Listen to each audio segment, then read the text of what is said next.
I have said several times I'm concluding, but let me conclude with a little story that I like to give, because I've talked about a lot of issues. I know you are very well informed, and you probably think, what can we do?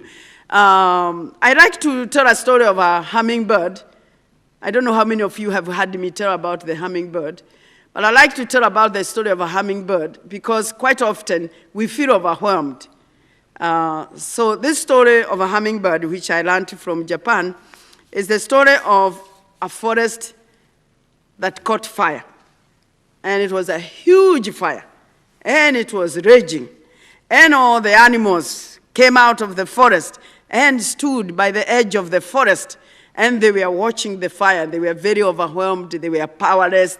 They felt like there was nothing they could do because the problem was too much for them, except this little hummingbird. The hummingbird said, I'm going to do something about the fire.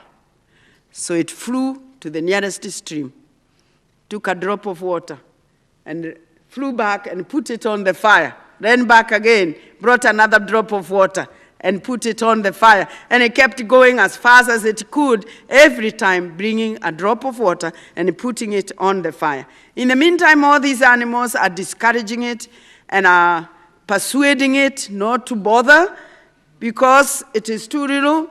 You have a beak is too little. You are bringing very little water, and some of the animals that are talking like that are the elephants with the big trunks, which could bring much more water, but the hummingbird just kept doing what it knew best without wasting any time.